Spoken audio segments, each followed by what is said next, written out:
Hey guys, how you doing? It's Wednesday night, Wednesday evening, at least over here it is, 7 p.m. Central Time where I'm at.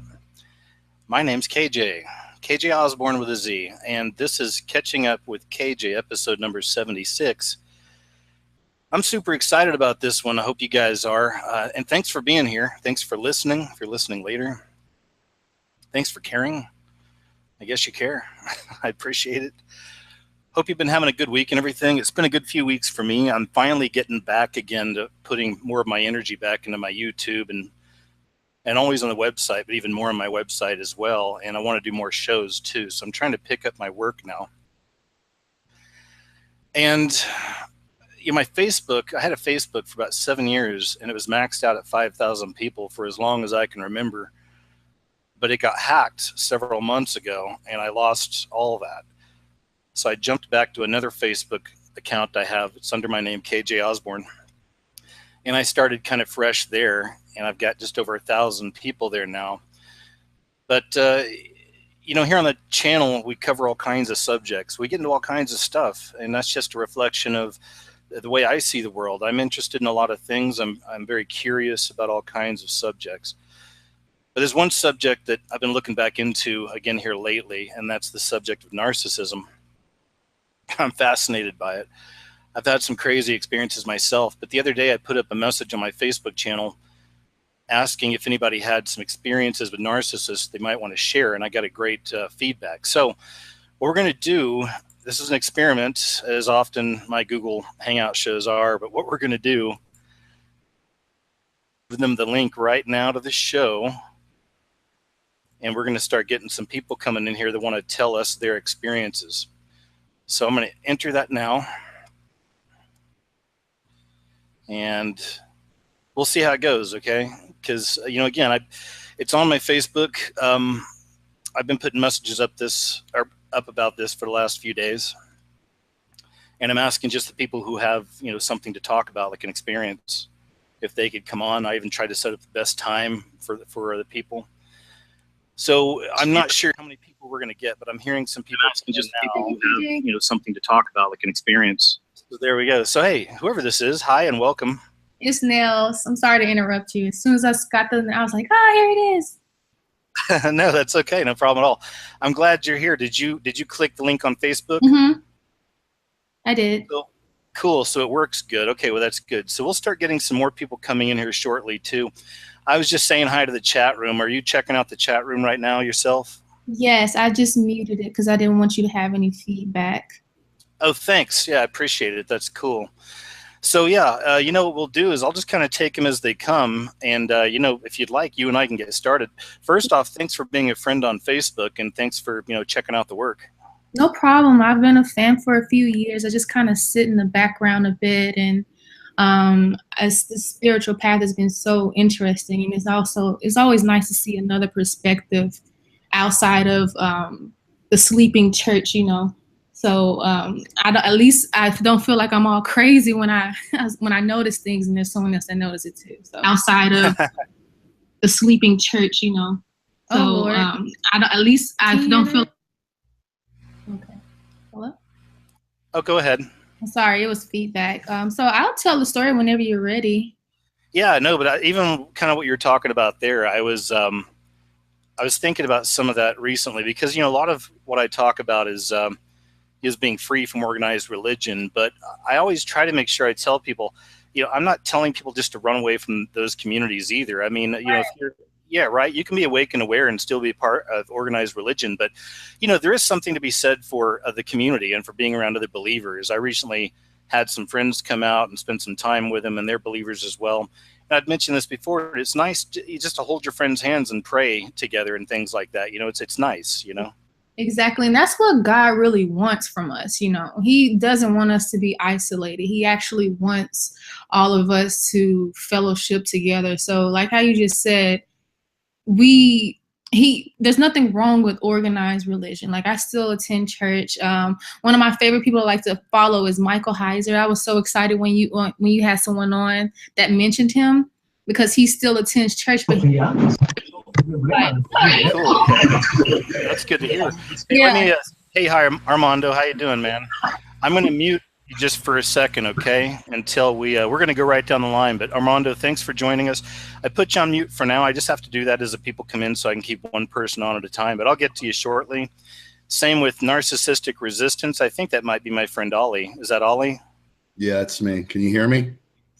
Yeah, awesome, man. I hadn't mentioned you yet, but Ollie is more or less the co-host tonight with me. We're going to go right down the line with the guest and just kind of talk to him. But the reason I wanted Ollie on is Ollie kind of helped me out a lot. A few years back, I had a really severe experience with a narcissist. And you know, I knew what a narcissist was, but I had just never really had this kind of a real life experience with one. And it rocked me. There's someone else that knows it outside of the sleeping church, you know. So, okay, we're just getting feedback. And this stuff's going to happen a little bit, you know, guys, as we go, because again, it just kind of gets a little crazy here. But anyway, so I had my experience there with the narcissist, and what you're talking about. I found. Oh, I hate Tinchy. If you'd mind turning your volume down in the background, please. Oh, sorry. That's okay. Thanks. I know you can't hear it, but it comes into feedback. Thanks. I'll finish this point and I'll get back to you real quick. But so the point is, I found Ollie Matthews, some videos of his online on YouTube. I started watching him, and he really helped heal me.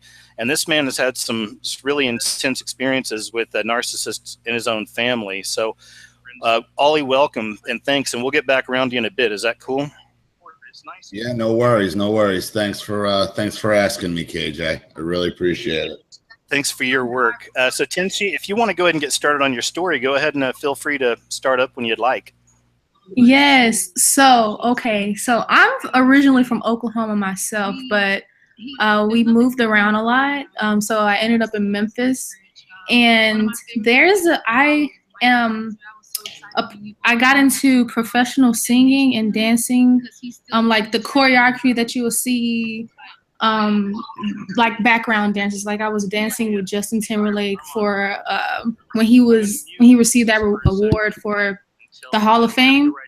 So I'm sorry, did you say something? I put you on mute for now. I just have to. Okay, so I was working with a very famous rapper and his family.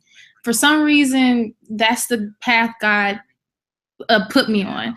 And everything seemed okay. Like this studio seemed legit. They won Grammys. They did all this great stuff, you know. And so I was excited.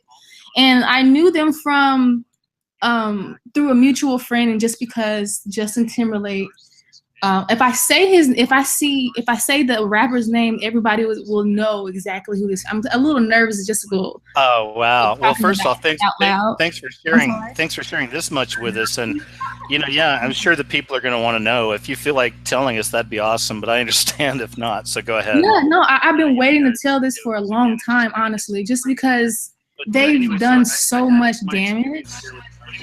Oh, Tinchy, I'm sorry. I think you have the volume up in the background again, maybe. I don't know how to turn it off, like because I can barely hear you. I don't know if I should close this off. Oh, maybe that'll work. Gosh, I'm not sure. It's probably just the volume on the screen with the chat. You know what I mean? Okay, I see. Well, okay, I'm gonna turn it back down. So if you say something, I'm sorry, I can't hear. I don't want to hold you up or hold everyone up. So the rapper is very famous. Everyone knows who he is, and he has multiple families. I'll just say, F it, forget it. It's Drake's family that's in Memphis. And man, I can't make this up, KJ. So the family, when I got into everything, because it's a family business, the studio is well known around the world, and I just didn't know him. So I got in. They loved me. They brought me in. I didn't have to pay for studio time because I became their artist. So over time, I started noticing things changing between me and the women of the family, and the stories that they told me was so bizarre. It's crazy how it aligned up with every video that you would post. They would comment like, oh, we come from, our family comes from aliens, or they, I swear I can't make this I love it, man. No, I love this. This is great. Outer body experiences. They talked about how their ancestry, and like they even have a monk that's assigned to them that goes back into their quote unquote past lives. And why, like who they are, what they're able to control the weather they're able to control the water, and I can't. So they think so highly of them. So this is just me setting up the plane. Like they are supposed to have, like their 6th great grandmother is supposed to be Nefertiti, and that the reason why there's no information back on them is because she didn't come from a human being, she came from the water. So this is them, somebody going into the background. There's even one little kid who he's like 8 years old, and the monk told them, when going back into like whatever the depths of their spirit, that the only person that he ever bowed down to is the ruler of the underworld. Mind you, this is an 8-year-old boy, and it made so much, I'm not gonna lie, it made sense, because the little boy is mean as crap. Like he was just mean. Like he was lovable. Everybody wanted to be around him, but he was mean. And so he will call himself the demon child. Like, and so I cannot make this stuff up. It's so funny because I haven't spoke about this in so long. So and just real quick, I'm sorry. And I just want to jump in real quick and say that first off, like I said, I really appreciate you talking about this. I'm still getting some feedback there. I don't know if you hit that. I think you may have got it. Thanks. Give me 1 second, because I'm trying to hear you, and the only way I'm trying to turn down the feedback, but I will get, my headphones are right here. I can plug in my headphones, and that should do the trick. Let's see. No problem. This stuff happens because I know a lot of people don't even use this kind of hangout stuff, so it can get a little crazy. So no worries. Okay. Now, what did you say? I was just going to say this happens a lot of the time when I do these live shows, so don't worry, we're okay. We're settling in. No, I'm loving that you're talking about this. So just in case someone joined, too late, this young lady we're talking to has worked in the industry. She's a dancer. She'd done some choreography and worked like in the back of videos and whatnot, and was working with people connected with Drake in the South. And some of the people that were around you are the ones that were talking about some of this occult stuff. Is that right? Yes, exactly. Can you hear me? Fascinating because, I do. I hear you loud and clear. Okay, so it's fascinating because, this is a subject I love. I worked in Hollywood for years myself, but, I've had a lot of, the longer you're in this kind of stuff, people reach out to you. I've had a lot of people tell me things, and some's been vetted, some hasn't. But the point is, I know this stuff happens, and this is why I talk about it so much. But I love hearing from people like you that have really experienced this in real life. So if you want to go ahead and continue, please go ahead, okay? And it sounds like our sound is all good, too. Yeah, I just have the feedback going into my headphones instead of you, so I can hear both of you. So it's great. So yes, so the main owner of the studio, they have this thing with astrology that kills me. And the person at the dance studio that I was working with is connected to the singing studio. It's like one big monopoly type situation. So all those dance shows that you would see online, like on TV, like World of Dance, I was involved. Like I know those people that are in that. And I've seen the auditions. I have friends. Matter of fact, one of the little girls that's dancing with Janet Jackson now, she came from the dance studio that I used to work at. So just no way. Well, what about Abby Miller? Is she connected with all this too? I don't know. I can't even comment on her. I cannot. I would not be the least bit surprised, because there was one person.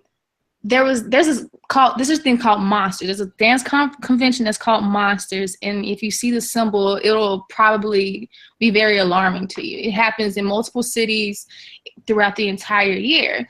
So they have this thing called the Choreographer's Cup, and the way that we knew who was going to win was based off this one guy's performance that was completely demonic. Completely, like he was like, I am willing to sell my soul. I am willing to show you this is what I'm talking about. And the choreography wasn't even that great. That's the killer part. Like, can I jump in here? Put himself out there, like, okay, here we go. This is what I want to do, and he won. We knew who was going to win, and he's the one that won. So just to digress, KJ, going back to the owner of that the recording studio, he was I was really into numbers myself, and I had to pull back a little bit from that because something I didn't want to get too lost. So I would read. I naturally look at numbers, like do a lot of addition, because I'm also a medical school student right now. So I'm very scientific when it comes to, or analytical with things, but I'm not so ignorant to know that God is God, you know. So I looked at his name and the pattern in this guy's name, and I noticed that he had every number that was connected to his name, and I was like, well, why don't you have, that's unusual. So his mother told me, well, the reason why that is because he's actually a clone. He was not born, he was created. I said, what the hell? What? This cannot be real. Yes, I love it. KJ, I kid you not. Like when I was watching videos of your outlook on it, like, and that popped up, I said, this cannot be real. Like, and I said, I'm sure it is. And so they raised him, going to the narcissistic portion of it. He was a male whore. I'm not gonna lie to you. The man flirted with anything that was remotely female. And he did, and they protected him. The music that his son would make, because his son was my producer, was not that good, but they put him on this high pedestal, like, oh, my family is this, my family is that. If you don't like me, if you don't do this, then you're not real. I'm like, and they acted like they were so gangster. I bet that guy did the rituals. I'm sure he spent time in the lodge, if you know what I'm saying. And you know what, KJ? They're not even. Oh, is someone trying to jump in? No, you're cool. Go ahead. Did someone comment? I'm sorry. No, you're good. Go ahead. They did not, like, they're not even that high up on the pedestal, you know, in the hierarchy. This is even on the lower scales of things. Even though they won a Grammy or a couple of Grammys, they work with Bruno Mars, they did all this other stuff. Like, they're not even that high up, but it's still like amazing how no, I think he muted you. I think that's what it is. Right. That's why your mic is out. Yeah. So I don't know. So, but he was so full of himself. They did everything to protect this man. So long story short, I come in there as a ball of light, like just like hey everybody, let's love. I'm an innocent bystander. They wanted to eat you alive. I would not do what they wanted me to do. I wouldn't curse in my music. I stood my ground on that. I started to feel really uncomfortable. And I prayed to God. I said, God, I don't know if I should be here, because I did a lot of stuff. I had a lot of professions, KJ. I was a teacher, and I got a phone call. This is when all those shootings were going on with Philando Castillo, that whole week. And I found out one of my students got shot and he was paralyzed. And so I felt I could not be associated with people or be on songs with people that's talking about gun violence. And I'm trying to be a positive influence to the people around me. And I didn't want to be a hypocrite. I can't do this. And so I could tell like there was a shift happening. And so what happened was I ended up getting set up, KJ. I got set up, and so right now I'm just blackballed from the whole music thing just because they didn't want me around, because the wife didn't want me around. They really tried to protect the owner of the studio, the entire family, because they think they're invincible. They think they're so great. They you know how like celebrities, or they make these appearances and they can't stay long because they're so important that, oh, I'm just going to show up just this quick second and I'm going to leave, even though they don't have anywhere to go. Like they were teaching me what to do. Like, you have to appear important or untouchable. You gotta, and I'm like, I'm not that type of person. Like, if I'm really interested in what people have to say. But no, they really protected this man because he was supposed to have been created. He was a clone. He told me a story of how he was abducted late in his life, throughout his entire life. And I've been in their house. Like, I'm looking at things. It's just, it's amazing. I was flabbergasted at the stories that they told me. There was one. I want to ask real quick. Mm-hmm. Oh, and I want to hear your story too. But I mean, what kind of symbolism was in the house? Was it like a lot of Egyptian stuff, a lot of so-called Illuminati symbols, Yes. Oh satanic my stuff? God, so much Egyptian stuff. The Ankh thing. And you know, oh, KJ, this is a killer part. They read the Bible. They Oh wow, were you know, that's really representing, interesting. huh?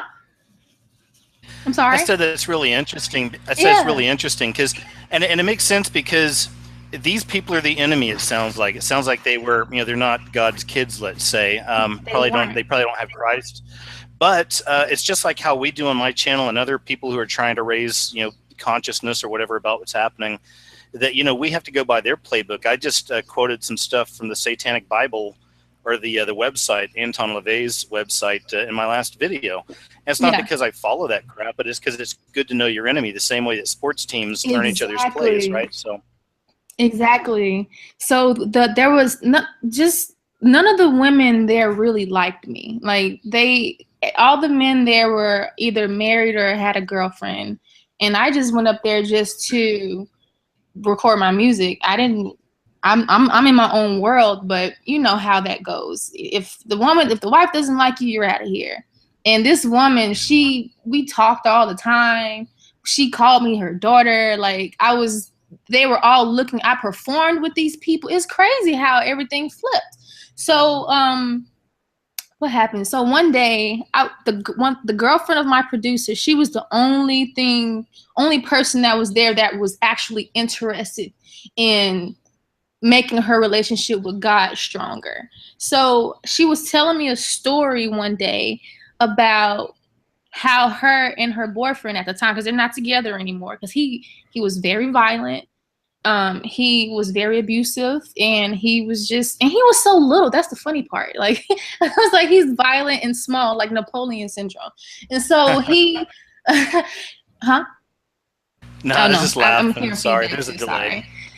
No, you're cool. And And also, so I was going to ask quickly as you're going along this line of thinking. And I just, you know, I've got all these thoughts with everything you're saying because I love what you're telling me.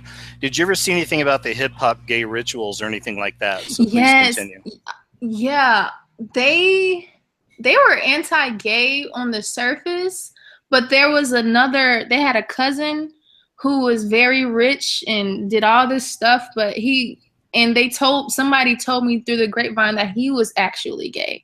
And so one day I was looking at his numbers, like, and I noticed that he had no like even numbers that was associated with his name. I was like, do you have problems with women in your life? He was like, yeah, I hate my mom. Like, everybody started laughing. Like, I was just like, because apparently even numbers are supposed to be related to feminine, and he had none. And so, my sister, she knew who he was, and she said, we think that he's gay. It turns out, and he was and this is their family. So this family in particular, they were extremely opposed to homosexuality, but on a level to where it made you question, like, wait, you hate it so much, like you're to a point like you feel like you got to prove something. You know what I'm saying? Like, Oh yeah. We see that trope a lot in movies. It's the guys who want to beat up the gays wind up being gay, right? Exactly. So sure, go ahead. So, well, going back to the girlfriend, so she was telling me a story about how her boyfriend was telling her, like, okay, I want to start she wanted to build her relationship with her boyfriend and make it stronger through God. That's what you're supposed to do. So they were doing Bible study with each other one day. So they were talking about when Jesus was at the well and the woman that came to the well. And so they were reading that, and he was like, oh, the water in the well. Oh, her boyfriend said, oh, that's sperm. And she was like, she said, well, I'm not just going to combat him and just say that's not true. I want you to prove it to me in the scripture. Like, defend yourself using the scripture. Where in the scripture does that say that the water in the well, or the water that Jesus was talking about, is sperm? He said, well, my daddy said that's what that is. So I don't argue with my father. I was like, what? That was his argument, because his father said the water that keeps you from never thirsting again it's actually sperm. So everything that this man said, everybody hung up on. Like, and he was so angry when all she did was ask him to prove it in the scripture where it says that that's sperm, and he couldn't do it. He couldn't. Yeah, he got angry. Yeah, he got angry and he was like, I don't want to talk about this anymore. He would tell me stories of how like demons and everything would torment him at night when he was a kid. He left his body all the time. His girlfriend, she told me about it, like, because she'll be laid up with him one night, they'll be sleeping, and he would just get hot and he would just leave his body. But the last story that he told me, the big one, was when he said he went to space or something and saw where he was actually from, and it was from another star. Because he was it was I wish I could go on and I can give you all kinds of details, KJ, but I don't want to hold everyone up. It's just, this family is the like. Yeah. No, that's fine. And if you like, go ahead and start telling us then about the experience you had, because it's a family. Again, and for anybody who's just joining us, she's a dancer, did some choreography. I want to talk about that a little bit too with you in a second. Just my own experience and some of that. And she was dealing with basically a narcissistic family. And we'll get into that story in a moment. I wanted to just add this in. You may have heard in one of my old shows, I worked out in Hollywood for many years. I worked in reality TV. And one of the shows I worked on was called America's Best Dance Crew. Do you remember that show? Yes. I do remember that show.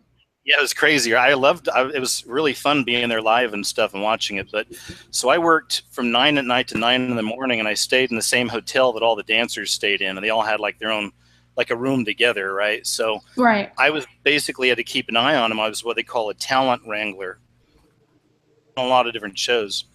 Mm-hmm. In doing that show, the choreographer, the night guy, a few of them would come in and they'd train the kids. He'd come in and have his lunch or whatever, like early in the morning, like 3 in the morning or something, and hang out and talk to me for a while. And this is way before I was awake to stuff the way I am now. And he would tell me about Britney Spears and these weird rituals they used to do before she'd go on stage and right after and stuff. And I had no idea what he was talking about. So that's all. I just want to include that. You had me thinking about it. But please go ahead and continue and let us know about the actual experience with the narcissist and how that happened and what it looked like. Well, the family, I'm so lost in my thoughts now, because I haven't thought about this or spoken about it in so long. Right now all I have is that they said that they were a chosen, they would tell me stories. They were a chosen family.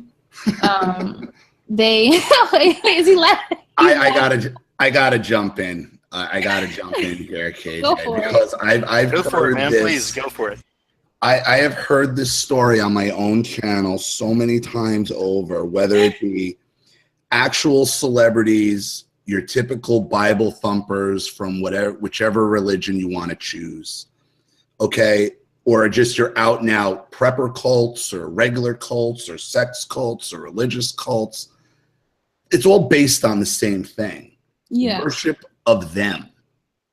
It isn't about all this study you're having and all this nonsense isn't about a relationship with God or anything spiritual. It's about them. And usually the head narcissist, which I'm gathering in this family is probably the mother, or correct? The matriarch, not the matriarch. You talking about the top of the narcissistic pyramid is the matriarch. Yes, it was her. Hence where you're getting the sexual dysfunction in the males and the unsurety of sexuality. Listen, the discussions you're having about sperm in relation to Jesus, like when you stop and take a step back for a second, and like I was discussing what? But this is what the narcissist does. Yes. They gaslight you. And for those of you who you hear the term gaslighting, for those of you who don't know what gaslighting is and why it's so dangerous, it's the most destructive tool the narcissist has. And in simple terms, so everybody can understand what gaslighting is basically when you're trying to get your point across. something you know is factually true, and you're laughed at, you're mocked, you're made to feel crazy over it. And once they can get you trained to be gaslighted, because what you're really doing is denying truth and reality, you're susceptible to anything. It's all about softening you up to bring you under their control and under their power. Exactly. So I just had to jump in. So and that's what happened. That's what I started noticing with my producer, which is the son of the owner. He has an older brother that the owner raised, but that was not his biological son. So the main son that they felt like they were going to pass everything down to was the second brother, my producer at the time. And I noticed that he started to get very forceful with me, and I'm a lot older than he is. Like, he was very young, and he started like, oh, you're going to stay here until 4 o'clock. We're going to get this finished. I'm like, I do research. I got to work in the morning. Like, I can't stay here till 4 o'clock in the morning every day. And I'm sure his rage goes from 0 to 1,000. Yes, he was abusive. Like, and it's even more so because you're a female. In his mind, you're a bitch, and it's this buildup in his head. You got a nail on the head. Nail on the head. And what you have to understand here is these people aren't unique. They're not unique. When you're going through it, when you're trapped in the situation under the control of the narcissist, you think nobody in the world will understand. I can't even articulate it enough to explain it to myself rather than make anybody else explain it. And that's the whole point. And you go crazy just trying to get the terms down to put a name to it, to explain it. All right, exactly. And but yeah, this family, they claimed they were so high and mighty. So when I wouldn't do the things, and I wouldn't give in, like the owner of the studio came at me several times, like in manners where I was uncomfortable. So I would always try to avoid him without being, because I'm like, I'm not about to get in this situation. Like, and I don't know, this is not what this is about to be. So when your wife knows you, wives knows their husbands. And so when she noticed him, or she started feeling insecure, she needed to get me out. They called me a witch. They said I put a spell. He could do no wrong. This man could literally do no wrong. The son could do no wrong. In fact, the messed up part about it is that family, they don't even like each other. They tried to kill each other. That's the crazy part. Like, what they've done is, and this is what happens in matriarchal narcissistic cult, like families like this, they turn certain male members into like son husbands. That's like, you're not my son. It's like, you're my son and my husband. You're my sister and my husband.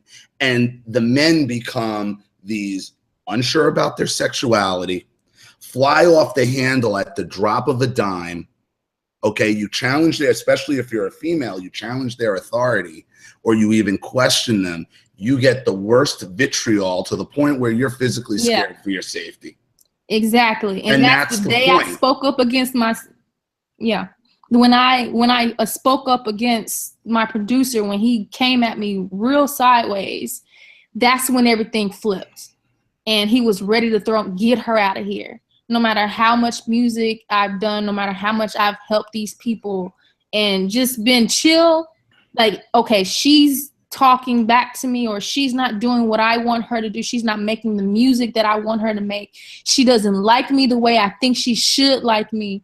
And a lot of this stuff, I had to wait until the girlfriend called me and told me everything that had happened once they banned me from the studio, because I was ambushed in that situation. That's what because they want to catch you off guard.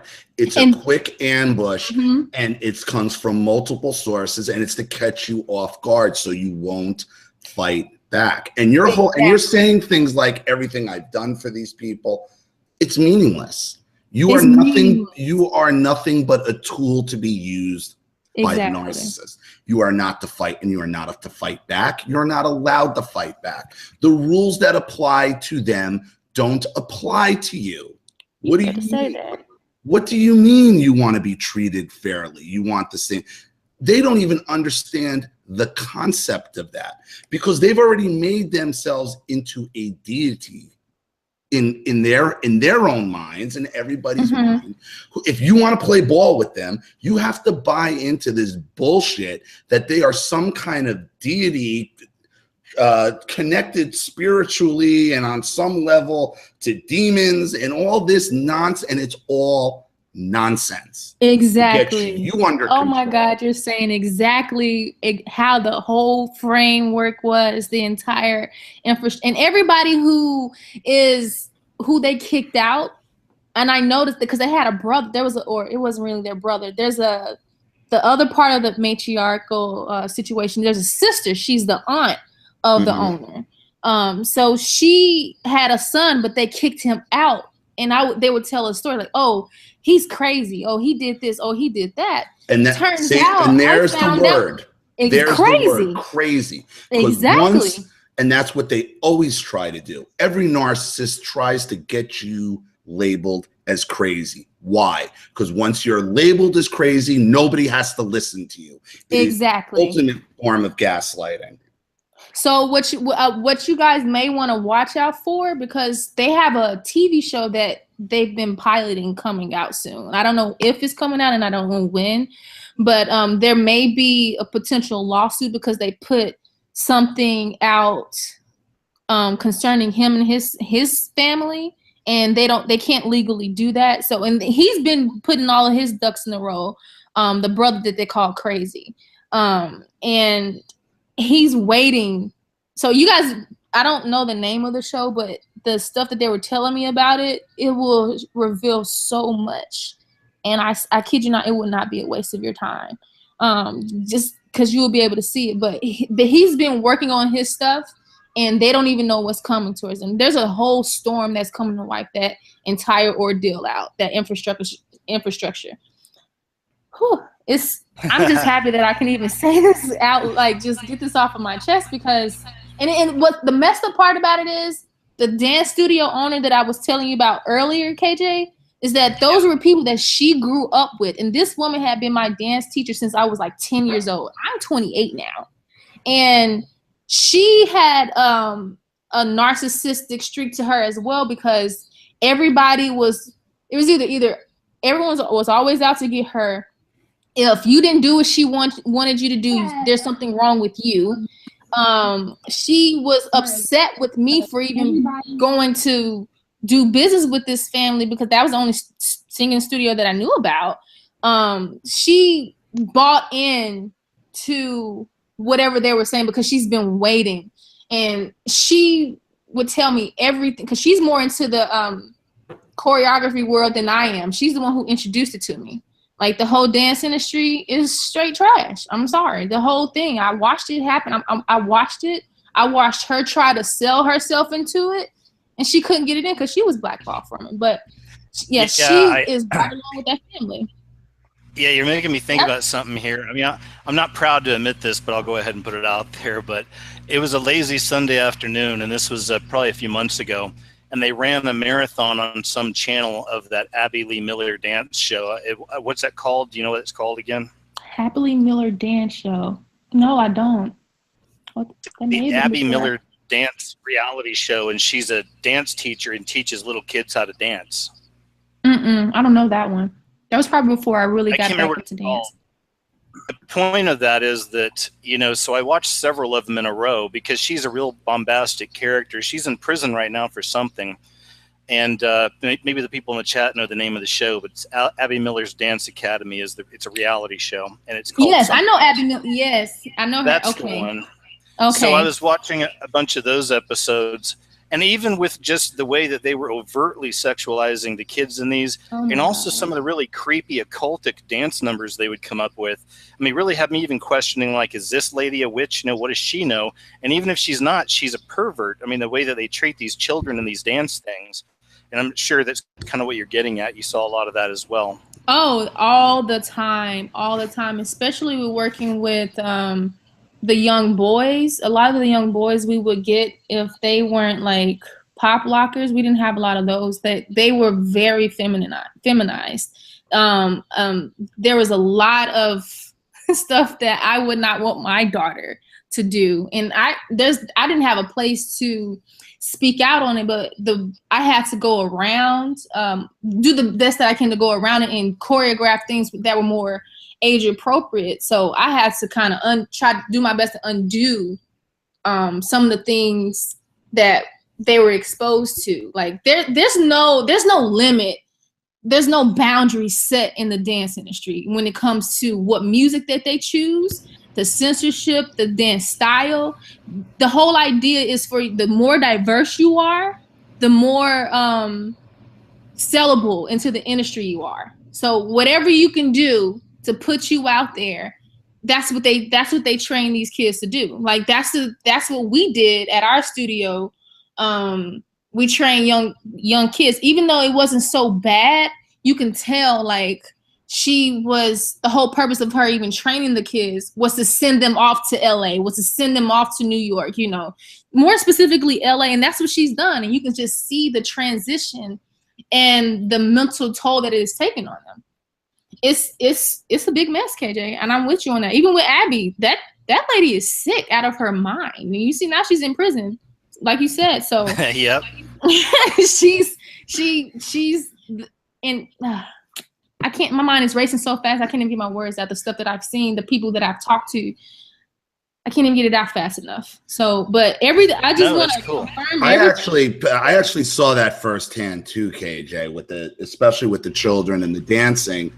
You know, as most of my people know, you know, I spent a long time as the director of security for Macy's department store in Herald Square. So I had a lot to do with the Thanksgiving Day parade, where the setups, and I would watch these dance groups where there's young children just being sexual, young boys and girls being sexual. And this is for Macy's. And this is back in the 90s. And I'm saying to the woman in public relations, I'm like, is this really what we're putting out there? Mm-hmm. And they acted like there was something wrong with me. And I'm like, you know what? Because it's the norm. That boy can't be more than 7 years old, and you're telling him to act to bend like a girl. Like what is that? Those are the words coming out of your mouth. Like, and it's interesting, you know, you were seeing the seeds back then, and now we've got. I put this in a video recently, but there's a company selling a thing called baby pumps, and it's high heels for babies. It's disgusting, and it's just an example. You know, we had Lactatia, the 8-year-old transsexual. Recently got an award, right? And it's a little 8-year-old boy that's trying to transition over to a girl, and you know, this is becoming quickly the new norm, you know, and so we've already seen the seeds planted. Now we see the flowers, you know, coming out, and scary, but that's what's going on. Go ahead. Yeah, that's all I got, KJ. And I'm pretty sure there's a lot more. I'm tapped out at this point, and I'm not really tapped out, but I don't want to. I want other people to be able to tell their stories, and you got an alien family that came from clones that gave birth to themselves and came from Nefertiti with the green. They say you can tell from the green pinky, and they came from the water. The devil child is spawned in them, and there's outer body experiences that go beyond the next round. Yeah. And that's the reason why I feel like they're able to. Oh, I'm sorry. That's why they feel like they're so much higher than any family. Like in the son, the heir that's supposed to follow the current owner, he told me everything that he would experience because I wasn't afraid of it. And one dream that he had, or one vision, as he calls it, that he had, was that, oh, God is going to come through and wipe this whole thing out. We're going to be the only family to survive it, and we're going to get out. Yeah, like we're the best family. We're this, that, and the other. Can't nobody touch us. This is how he portrayed himself. And so even though, and when he would be called out, like he didn't have anything to back it up. They never had anything to back it up, like, ever. Well, Tinchy, thanks for sharing that. And as you said, you know, I didn't even realize we've done like 40 minutes already. I saw some people commenting like, you know, no, it was great. And this is what people don't get about, some people don't about my show. You'll see a few people in the comment, you know, why are they just talking so much? It's like, well, because look, man, I mean, you know, I do shows where it's just me for hours on end sometimes. And I love having these shows where we can listen to the actual people, and I gain a lot. So I'm being a good host by letting people dialogue. You know, that's what I believe in doing. And I'm listening to their stories. So 98% of the people out there get that. And I think they appreciate it. I really appreciate you coming on tonight. Fascinating stuff. Thank you for having me. Definitely interesting. And I hope you got something out of it from my end. Absolutely. All confirmation, everything. I've been waiting to get this story out to people who can actually use it and not just throw it to the side and like, oh, that's so interesting. No, this is actual spiritual warfare. And I'm just happy that I was able to, the one good thing that came out of that was the fact that when I asked God to get me out of there, if he wanted me there, he literally snatched me out along with the girlfriend who was really trying to find her way back to Jesus and wanted to know him, because the boyfriend tried to kill her. Literally tried to kill her. Intense. So that should be, and you know what? So that should be your overall lesson in all this. All this Bible study, all this bullshit, all this, and what did the relationship with God come down to? You and God having a personal conversation. It has to be. Always keep it, and that's the way it always is. Mm-hmm. So people who need to go to places to be seen praying or their spirit, you're doing it wrong. That's not what it's about. It's about you and God, and you can do that anytime you want. I mean, well, some people do need intercession, but you know, I don't like, if some people do need help, because she needed help. She needed somebody to commune with, and I was that person. And it's okay to be used by God. If somebody needs to be a conduit, then by all means, be the conduit to get. No, I didn't say, but I'm not saying Bible study is bullshit. Studying the Bible. No. That's not what I'm saying. That's not what I'm saying at all. I'm talking about people who need to be seen and thumping their Bible. Ah, okay. You understand what I'm saying? Yeah. That's what I'm meaning. All right, you break it up, and I'm just kidding. No, I got it. And I could see it was a misunderstanding, but Tinchy, hey, thank you. We're going to go ahead and I guess move on to the next one. But man, thanks again, and really thanks for being a friend for so long online with me. Okay. No problem. Have a good day, you guys. I'll be in the chat. See you later. Okay. Bye. That was nice. It was nice meeting Tinchy. Armando, you're next in the list. Ollie's just going to be hanging out with me and doing what he did last time, just kind of jumping in, and then April will get to you. Thanks for being here too. Armando, all you got to do is unmute yourself at the top of that Google screen, go up to the microphone, and you'll click it. Now. I'm ready. Can you hear me, guys? Yep. Nice. Hello. Thanks for joining us. No, man, it's such a pleasure, like always. Last time we couldn't. So, do you have an experience you wanted to share with us? Yeah, about the narcissist. I'm just gonna start saying that the narcissist in my life, it's my brother. I only have one brother. So now he's 40 years old. I'm 25. And I don't know, the thing about narcissistic people, you can't, like the narcissist said, you can't argue with them. You can't start a fight with them. You can't come to an agreement with them because they are so close to themselves. Like you can play in the same game with them, like narcissist said. Things that made the I don't know, the way of living with my brother so difficult, because you know, when you live with a narcissist, they see you as a tool. They don't see you as a person. That's absolutely true. I mean, they just want you to meet their endings, not to join the ride along with you. So having a brother that is like this, I don't know, it has been really difficult. What are Also, some they have a lot examples of I'm sorry, what are some examples growing up with him? I know there's a big age gap, but what are some examples of ways that maybe he abused you, like narcissistic abuse? And how old were you when you finally realized kind of what you might be dealing with? Go ahead. like when I was, I don't know, 15 years old. That's when you start to see things a little bit more widely. And one of the things that really resembles that way of being is, it is like narcissistic people are so good at convincing people, even if all they have are lies, you know. They are so good at manipulating the public opinion. I don't know. They are really smart people, really smart people. That's why it's so dangerous to be against one or to live with one. I mean, for me, Armando, you ever see the movie? You ever see the Terminator, the movie? Yeah. Do you remember in the first one where Kyle Reese says you can't argue with it, you can't reason with it, it doesn't feel empathy, remorse, and it will not stop until you're dead? That is the narcissist. Whoa. What it will not stop doing is to get their own way.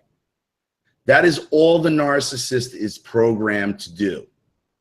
Everything in their life is programmed for them to get their own way. Every conversation they have with other people, they are planting seeds that can be activated at any given time for them to say, you know, hey, you remember 3 years ago? Yeah, that's right, you know. Remember 3 years ago when I mentioned that Armando did so-and-so? Well, you know what he did? And then boom, and then that's how they get Yeah. Okay? It never stops. One thing my mother's... Go ahead. Absolutely true. Really nice, man. One thing my mother said to him, such a sad fact that he could not let go about anything. Like when she specifically told him, like, when your brother is 70 years old, you're gonna tell him, exactly. I don't know. What confuses me about it, besides he being my brother, sometimes he can appear as someone who needs care, who needs to speak with us, human contact with his family or so, but the next moment he's all over, like, and you know, you couldn't have said it better. Listen, if he was an asshole 100% of the time, nobody'd go near him. Yeah. He needs to, that's called love bombing. Okay? He gives you a little love bombing and you hope that's how it's going to be, and then he rips it away as fast as he gave it to you. To keep you just as off balance and then wondering, what did I do wrong? What have I done? They train you to take blame for your own abuse. Whoa, that's absolutely true. Oh my God. True. The problem is with these type of people, is they don't ever change. They can't change. A mistake from my part when dealing with him, I don't know, instead of having small confrontations about what he was doing, no, I don't like this, man, and this was bad, and how could you do this, or etc. Fall inside of me. I never complained. Mostly because I didn't want to see my mother sad because I was fighting with my brother. That was one thing that kept me under the lines. It's a really bad tactic to go into. You have to speak to them in the moment. You have to, I mean, you can't. It came out very, very bad because I had never confronted him. But when I did, I just exploded and got angry and rambled, and it was. You can't let these people. Here's the problem. Here's the problem. Yeah. No. Here's the problem that you have, I have, and everybody else who's been abused by narcissists have. And I'm somebody, and understand something, I'm somebody who spent 20 years interrogating people, who spent 20 years talking confessions out of people to get them to sign confessions when times I had no evidence, I just bullshitted. That's how good I am. Yet, my narcissistic abusers could lie to my face over and over and over again, and I'd fall for it every fucking time. Do you know why? Because when you're emotionally involved, your narcissistic abuser will get you every time, because they have the ability to gaslight you. They spent decades abusing you, decades breaking you down. You're not just going to flip a switch and be able to pour this out and be able to get your point across. You've been conditioned since birth to accept their abuse. So don't feel bad. And that's the point, for you to get frustrated when you're trying to get your point across and make your feelings heard, and you're being laughed at and being told you're overreacting, or you're just crazy, or they just lie to you about things that you know are factually true, and you start thinking, maybe I'm crazy. That's the point. Yeah. That's the point. And that's the Terminator. That's the machine Terminator narcissist. The only, and I tell people on my channel the same thing from another movie. The only way you win with a narcissist, and this is from the movie War Games, the only way you win is not to play. And when I say not to play, that means when somebody's a toxic narcissist, you cut them out, you go no contact, and you don't look back. Because with no contact comes clarity. You will never heal. You will never heal with that cancer still inside you. It's like trying to get over cancer and doing nothing about it. Whoa. Whoa. That's a good point, Ollie. Some heavy words right there, man. Super fun. Come on. And here's the other thing you got to keep in, because this is your brother, and most of our abusers are family members. And you're going to hear this thing about blood being thicker than water and family is family. Let me tell you something. Every organism on this planet can procreate and pop out an offspring. That's not what makes family. Behavior makes family. And so many of us get caught up in family abuse because for some reason there's DNA or their family, and that's just nonsense. Nobody is entitled to abuse you, blood relative or not. Absolutely true. I mean, you gotta pick up your family, not by DNA, but by choice. That's Armando, absolutely true, man. I love the way you speak. Armando, I just wanted to ask, are you the only one in the family that sees your brother for what he really is, or does he have everyone else fooled? Is it a split? No, actually, we all, my father, my mother, we all see him as who he is. Conception on my mother with him goes by one, because I'm not like him, so I have the moral or fraternal responsibility to help him. Far he goes, limit, and like the narcissist said,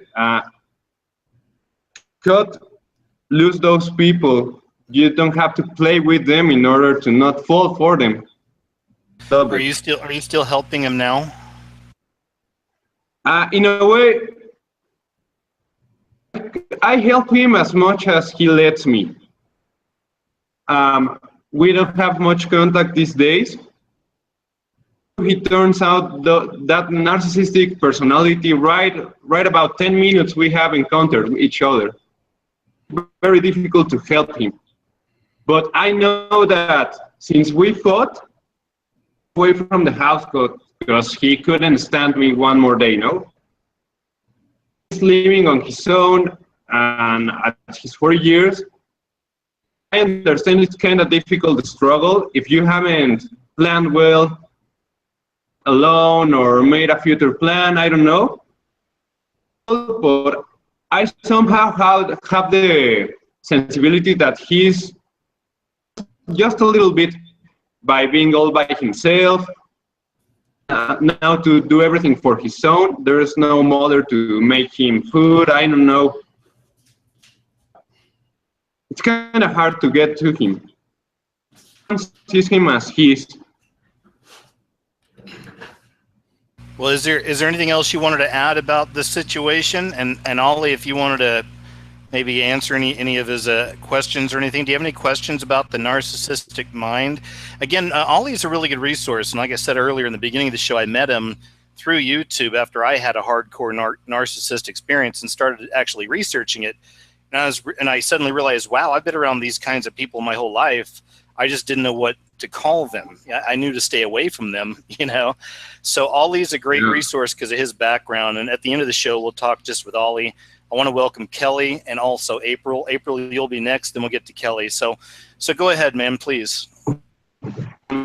Just one thing to add, I believe the last, because I'm sorry, man. What's your channel name? The Narcissistic. I can see the whole name. That's why I can. Oh, it's the Narcissistic Resistance, or you could just put in right. Yeah, or you could just put in Ollie Matthews with 1 T. Either one pulls up my channel. Well, just one thing to add. I don't know what you think, guys, but all of the narcissistic behavior on the predictive programming, on the conditioning of people, I don't know that my brother is like he is, because all the things that he grew up with on the TV, on the society, on visions on that time, really conditioning on people to be selfish, right? To be really bad things. Yeah, absolutely. It's like the selfie generation, and you know, I'll add my 2 cents, then I'll let Ollie add his, and we may all have different views and whatnot, and that's fine. But I need to add this in. But like you were saying with the programming, and I cover that a lot on my channel too. But that's why my personal opinion is, and this goes beyond religion or denominations, but I think it's important to have truth in you, and truth. I believe that's you accepting Christ as your Savior, following the ways of Christ, and having a relationship with God, and that's my belief. I don't force everyone else to believe that, but I believe that's so important now because of all this programming, and now the millennials, we're seeing the product of all this horrible programming for a decade. So that's my thing. But Ollie, go ahead. Yeah, like this is something I tackle on my channel as well, and this is my opinion. Narcissism falls in the cluster B of personality disorders. Narcissistic personality disorder, borderline personality disorder, in my opinion, the most dangerous, and histrionic personality disorder. And in my opinion, the media, society, it's been a societal push towards personality disorders starting in the late 50s and 60s, primarily using the baby boomer generation, probably the most narcissistic generation, that in I'd say the last century. And if you look in what's going on in media, in society, it's all gaslighting. You read old books like Rules for Radicals, and it is a demon's list for narcissistic tactics and gaslighting. So we're seeing so much of it because, in my opinion, society's been designed like that for a purpose, and it's not good, any of it.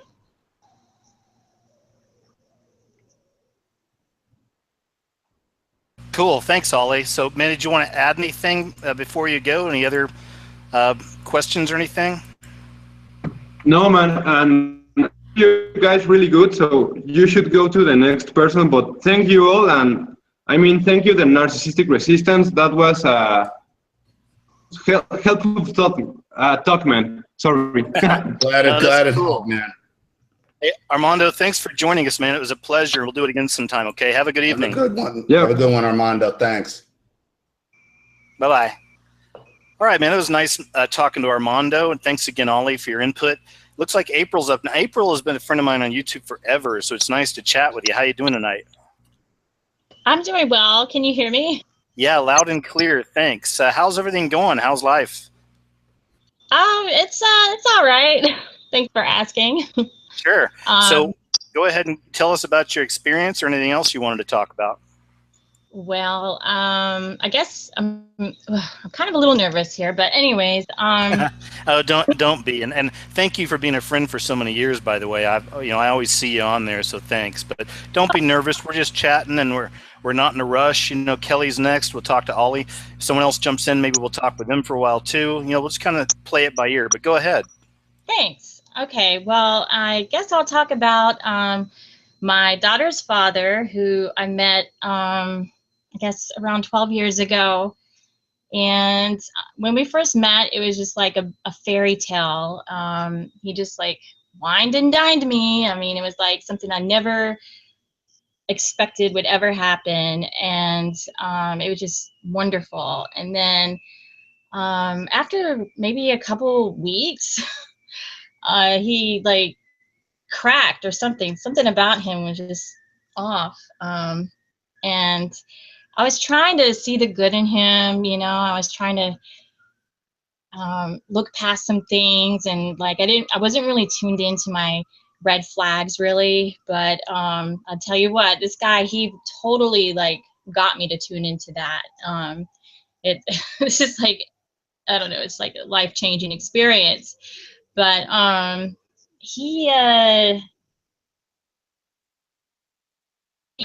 this is in California.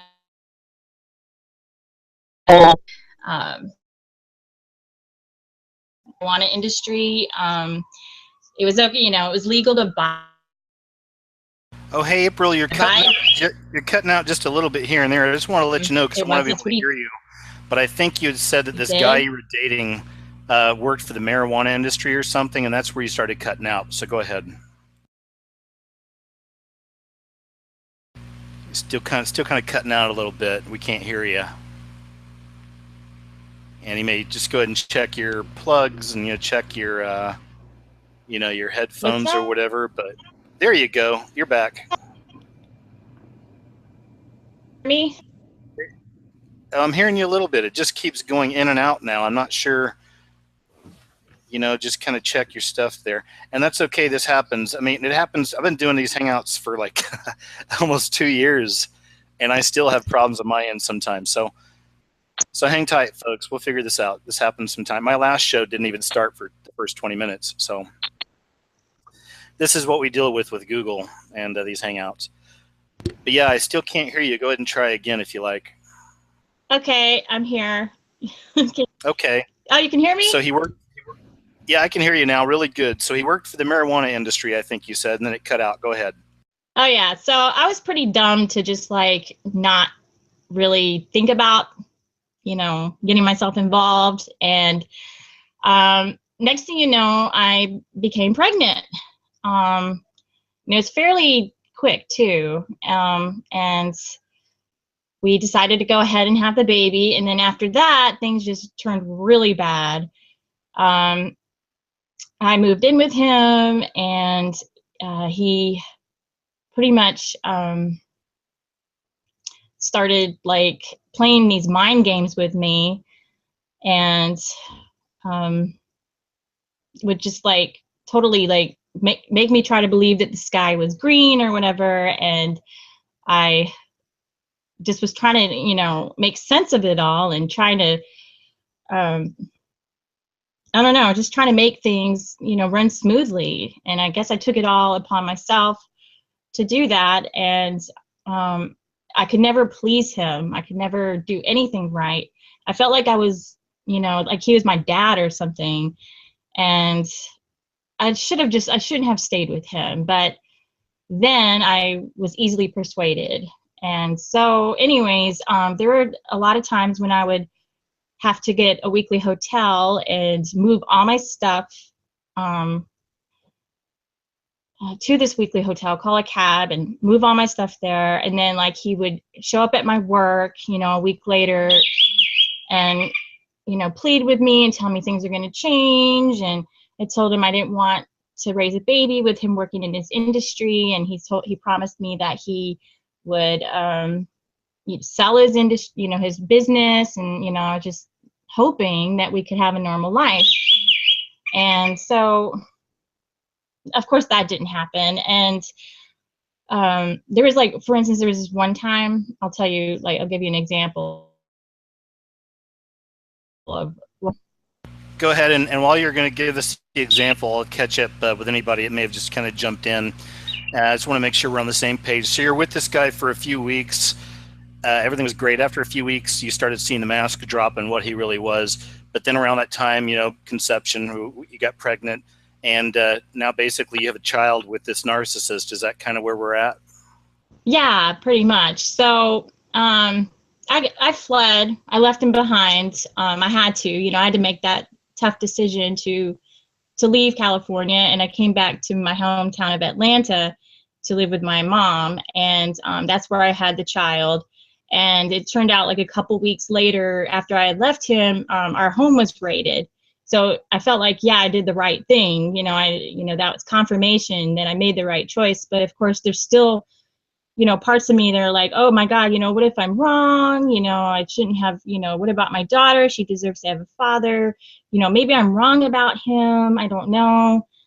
Am I doing the right thing? And it just sucks because, it's 11 years and I'm still going back and forth. And there was a time that I even moved back to California to try to let my daughter be near her father. But after 2 weeks of being back, he was screwing around with my head again, like playing mind games. And it was just horrible. So I had to, like, take my kids and come back home, back to Atlanta, across the country. And so I had no contact with him for about a year. And then somehow, I just let him back in. Well, they're obviously they're usually very charming and typically very attractive. That seems to be the majority, at least what I've seen of the studies or whatever. But Ollie may be able to correct me on that. But they're also they can seduce. They're good seducers, and I'm sure this guy just figured out a way to weasel back into your life, and it was all good at the beginning again, just like in the beginning, right? And then all of a sudden the mask drops again, and you realize what you fell for. Is that kind of the cycle? Well, kind of, but this time I wasn't with him to be romantic. I was without a job for a couple of years, and he offered me a job at a legit business this time. And I figured, oh yeah, he's in prison. He had time to chill out. He doesn't have the stress of this business on him. I don't know. He said he was taking yoga. All right. Let me jump in here. Let me stop you. Let me ask you, April, what is it about your past that led you to put up with this bullshit from this guy? Well, I didn't, my upbringing was kind of bad. Crazy. Exactly. Yeah. This doesn't happen in a bubble. Now, here's the problem. Here's a mistake that a lot of us make. The incident or the narcissist that makes us realize is the problem isn't the first one in your life and isn't even your real problem ahead of you. What your issue is, why did you end up with him in the first place? And you already said it. Yeah. It's how you were raised. I've done a lot of soul searching, 11 years ago. This has happened like 12 years ago. And because if you don't get to who broke you, you are going to bring this guy, whether it's this actual physical guy or just another clone of him, into your life repeatedly. I'm sure he probably wasn't the first one like this, was he? Yeah, I want to ask on that point, April, how has that been? As you said, this happened a long time ago with this guy. You figured out the only way to deal with a narcissist is no contact. You got that. But have you found yourself pulling these other same kinds of men into your life, or what's that experience been like for you? Well, I thought that I was like awake and aware, but I'm still not sure. Like, I keep thinking I'm meeting good guys, and then they end up, I'm just not. You might as well go out, April. You might as well go out with a sign on your head, say, "If you're a narcissist, abuse me. I'll take it." No, no way. Until you get to the point of realizing why you're on the pattern of thinking you are, that will continue. That can continue to happen. Well, I'm probably better off single anyways. Like my kids need me. I don't need some man like trying to screw with me. You know, they deserve all my time and attention. And like I do have nice guys, you know. I have gone on a few dates and they've been nice, but I'm just better off focusing on my children. You're better off focusing on you. Okay, focusing on your children. And of course, your children need to be focused on, no neglect towards them whatsoever. You need to focus on April, because that's the thing you've never allowed yourself to do. That's why you keep moving, you put yourself in a position where you would keep moving out into a hotel and back, and then to Atlanta and back after a guy's been raided and been to prison and back. Because you haven't worked on April. I wish I could just keep him out of my life, but I don't know what to do about my daughter. And I was dumb enough to start a child support case against him. And like, now I just want to like, I don't know what to do. Like, maybe I need to cancel it. And like, I worry, like, is he going to come out here and kill us because he doesn't want to pay child support? Like, I don't know what to it could, listen, I'm not going to blow smoke, but they don't like it. And again, any type of engagement with the narcissist is carrying it on. What you have to ask yourself is it worth it? Do you need it? And why are you really, if you need the money, of course, he should absolutely take care of his child. Absolutely.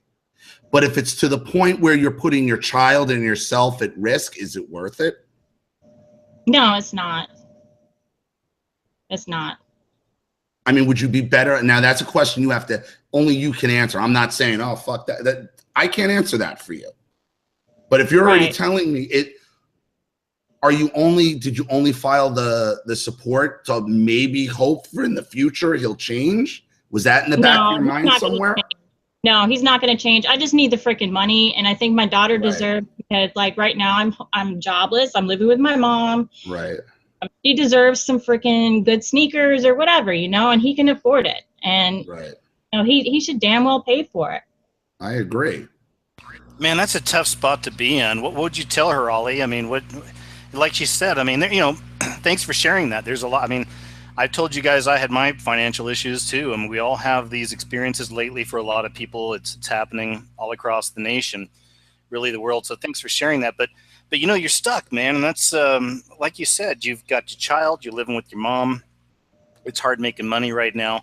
This guy's got the money, and that sucks that he's got that over you. Ollie, what are your thoughts on that for her? You know, it's, you know, you're dealing with, now you're in Georgia, he's in California. You're dealing with multi-state child support orders. You're putting yourself into a world of hurt. And yeah, your daughter deserves the money. Has he been paying it? Well, that's first of all. Where does the order stand right now? He's been avoiding the child support order, and you know, sometimes he does send me like, you know, $200 a month. And so I was dumb enough to ask him, because like I really needed some help, and I said, hey, would you mind sending me some money? And he's like, well, you need to sign a custody thing with me to, you know, let her come over, you know, 3,000 miles away. I'm like, hell no, I'm not sending her 3,000 miles away. I don't trust you. I just, you know, I should probably just cancel the child support order, put a fucking I'm sorry, excuse me. Well, here's the thing, okay?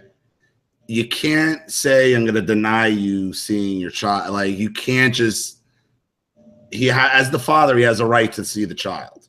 He wasn't there when she was born. He's only seen her like a handful of times. I understand all that, but legally, he still has as the father. Not really.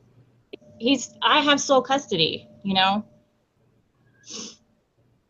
He wants to take me to court. He's trying to threaten me, like, oh, you're gonna have to spend all this money on court. I'm like, no, I have all rights. And then he's like trying to guilt trip me, saying, well, what about your daughter? And I was like, I mean, my daughter, you know, she has rights. And I'm like, she doesn't want to do that either. And then he tries to, like, you know, How old's your daughter? 11. Okay. And what's her opinion on the matter? Well, I mean, she would, she says she loves him, but I mean, of course she wants her father. She wants a father. She deserves a father. She deserves a positive role model, and I already like put her through a bunch of crap because, I had met this other guy, my son's father. Yep, I'm one of those who freaking, he moved in, told her, was going to adopt her. We got pregnant. We were engaged, whatever, we got pregnant. And then he left. He abandoned us. So that's why I had to move in with my mom. So, and then that's when her father was all like, oh yeah, oh, you poor thing, that's such a travesty. Why don't you, I have a job for you. Come on, I'll pick you up, just like, ugh. It's stupid. I need to freaking get a job and be independent and just cut both men out of my life because they both suck. Sorry. No, you will too. I love when you said that. I just felt like I needed to tell you, you will. You're going to get your life on track. I see it. I feel it. You'll be fine. Okay. Is everything you're saying? You already see the truth. You realize the abuse from these jerks. You're going to be okay. But please continue. Go ahead. Well, anyways, thank you for letting me vent. And, it's just, yes, I people are saying like, I mean, I love my father, but it was kind of like my upbringing wasn't all that great. And, I love him, but I don't think that he prepared me to seek out the type of man who I deserve. It sounds like you answered your own. Yeah. I mean, that's a great self-diagnosis, I think, right there, And no, I appreciate you coming on and sharing all this as well. I mean, I don't want to rush you off. If there's anything else you wanted to cover, I definitely wanted Ollie to maybe give you some words of wisdom on your situation as well.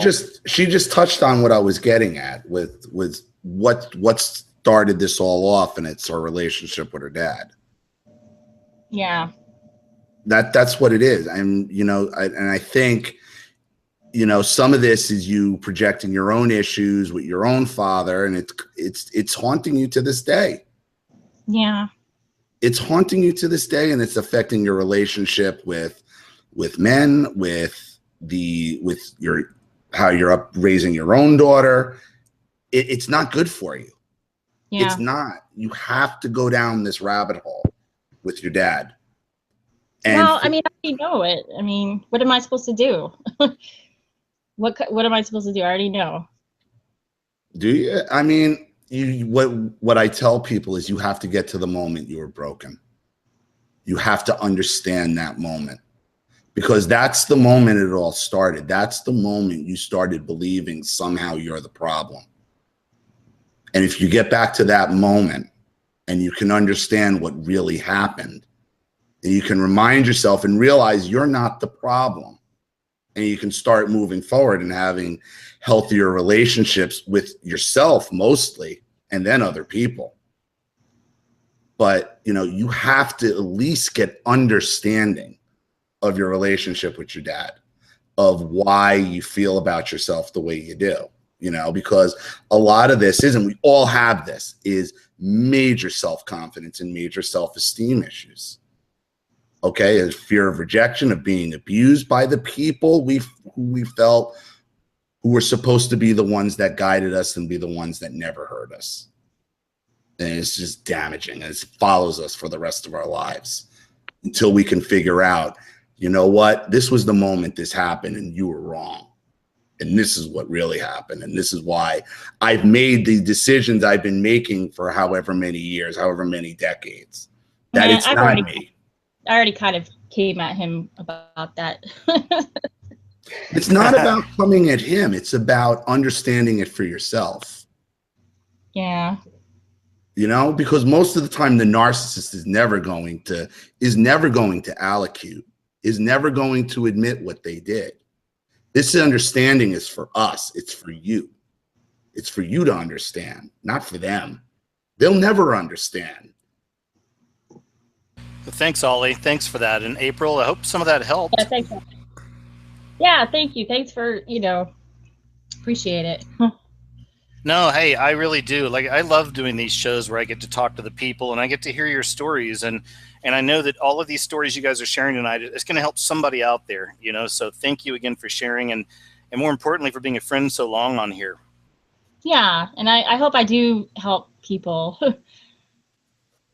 I know you will. That's why we do this, why I do this kind of stuff, because we need to hear from each other. We don't need to see it on a movie or a TV show or, you know, whatever. We need to hear it out of the mouths of our fellow friends out there, you know. So thank you so much. And we'll do it again sometime, okay?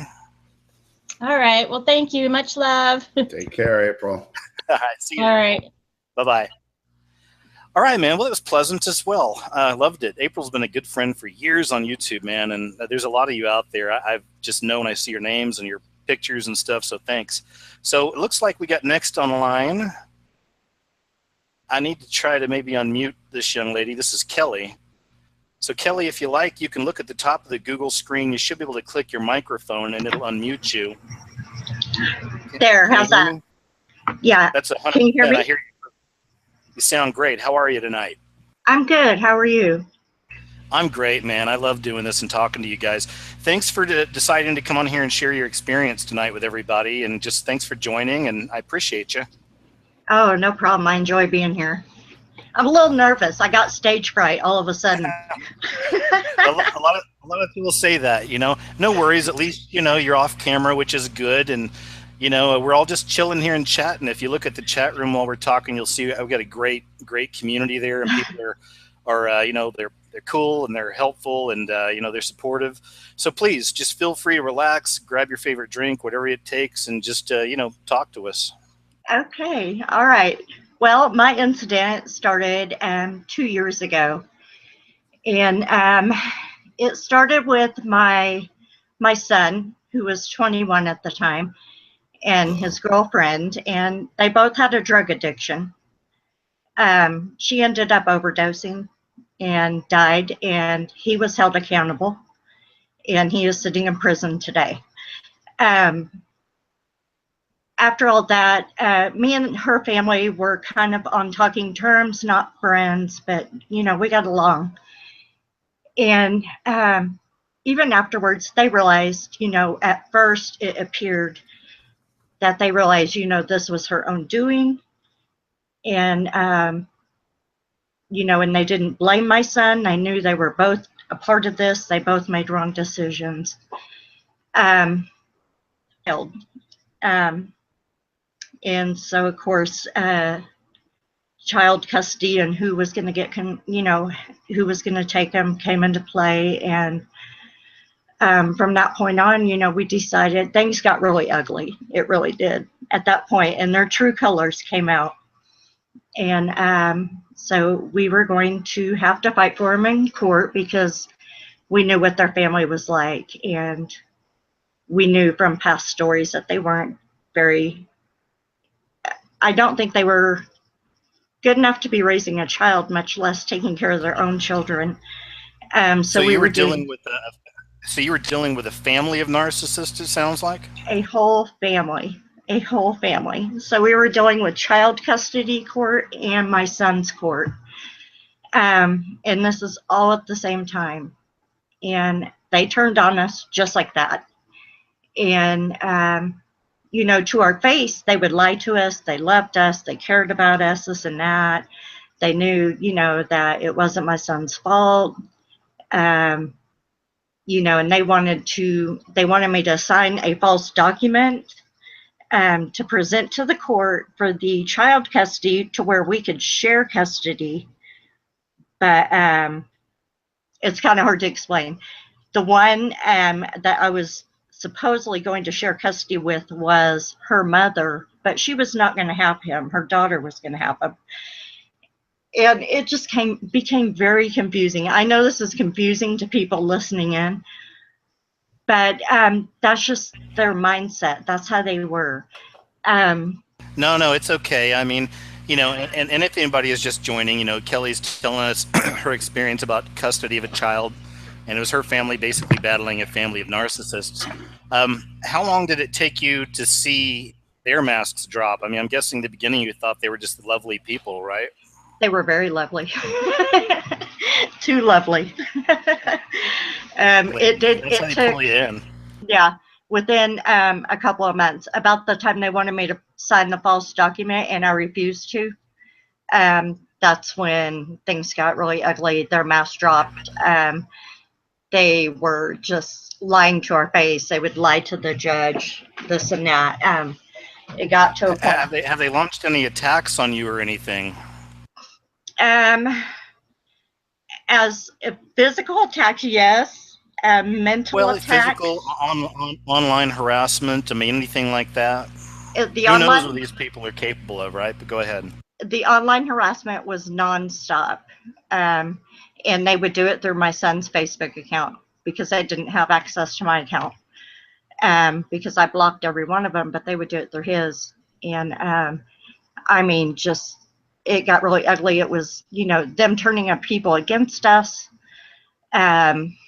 making threats towards my son that if he didn't get convicted, they were going to murder him. I mean, and that's the kind of stuff where if you're a decent human being, which it sounds like you are, you know, and you start seeing this behavior, it's so shocking, right? Because I mean, you don't even know what the first thing to do against something like that. I mean, I seen it too. I seen Crazy Town in someone's eyes. You know, my narcissist experience, a monster. You know, I mean, just something that just it freaked me out. But go ahead. Well, and the worst part was they thought they were above the law, and I really do think in their head that this, because we live, it's not a big city, but it's kind of just a mid-sized city, and you know, and so it's not hard to know like certain groups. And she knew a lot of the police around here, and so there were things that she did get away with, and it was obvious because I ran a background check on her, and I saw her record, and there's no way she should have gotten away with a lot of the stuff that she did, but she got away with like probation and stuff. And so in her eyes, she was above the law. And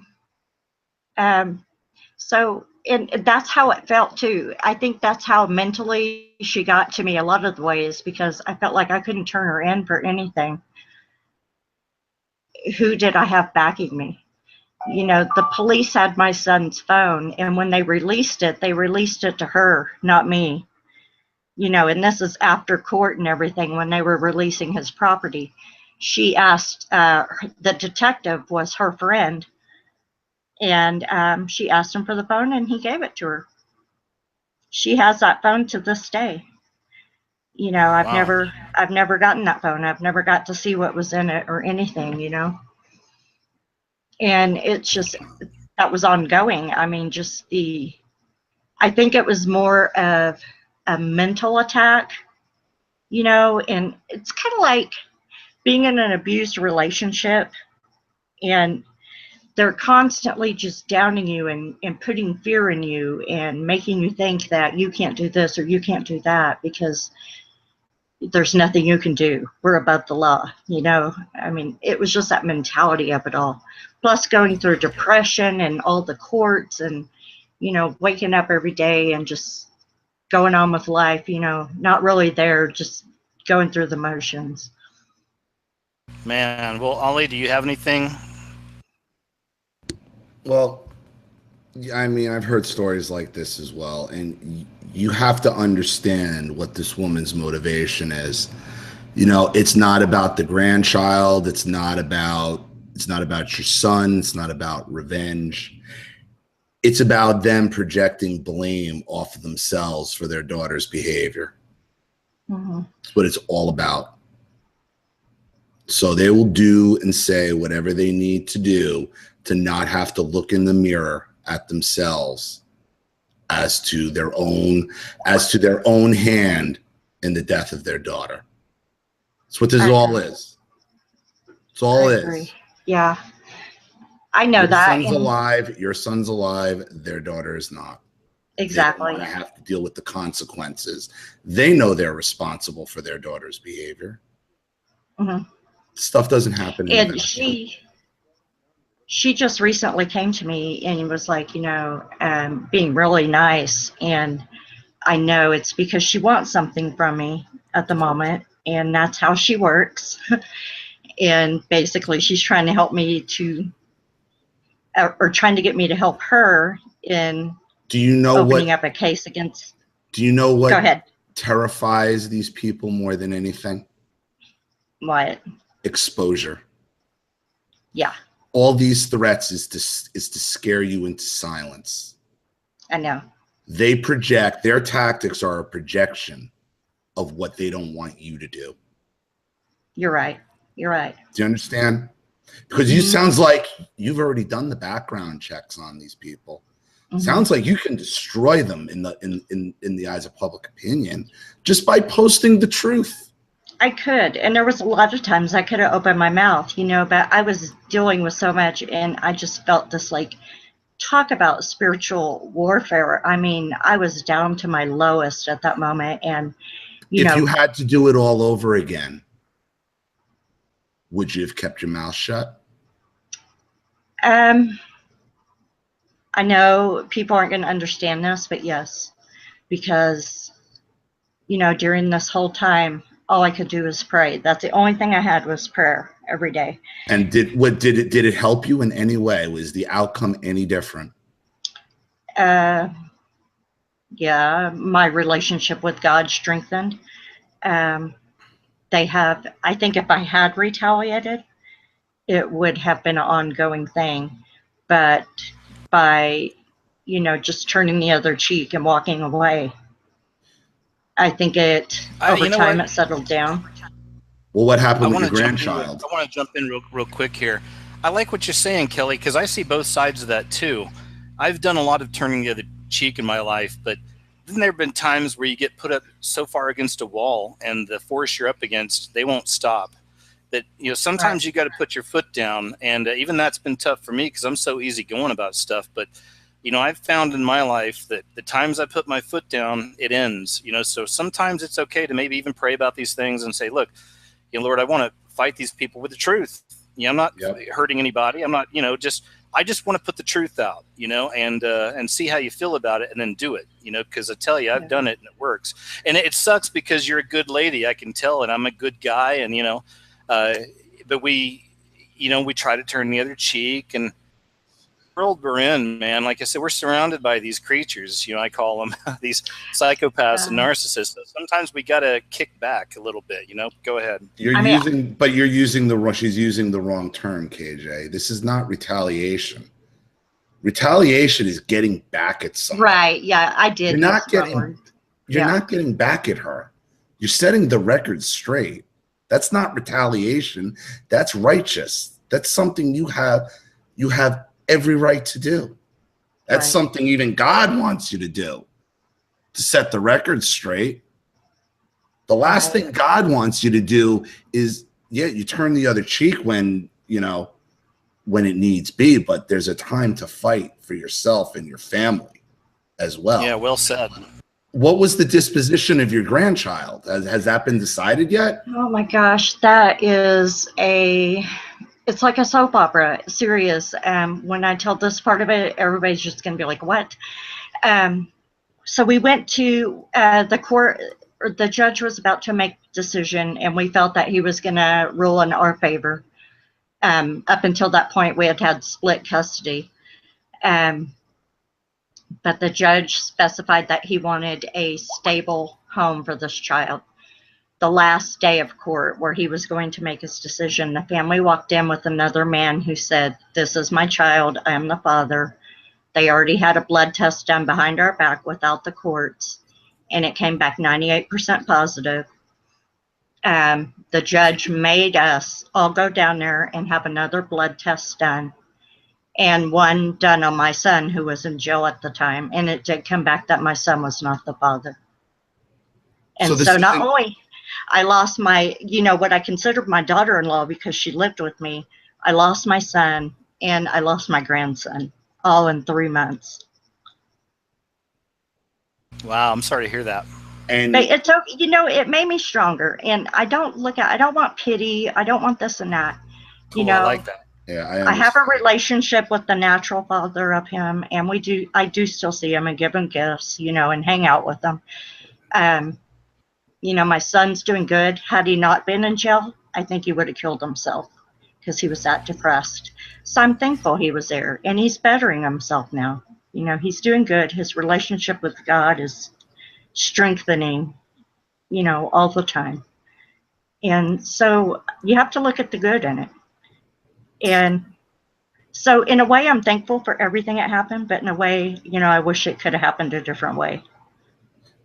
I Consider appreciate yourself. your strength, man. That's some good stuff right there. You are tough. Go ahead, Ollie, please. I would also. It's very unfortunate that your son was addicted to drugs and ended up in jail. However, consider it a gift and a blessing that you found out the truth when you did. Mm-hmm. Okay? Because your son, I mean, he will get out of jail, but he could have been dragged on for years and years and years with these demons. I agree. You're right. The hell that these people are. And listen, they're not.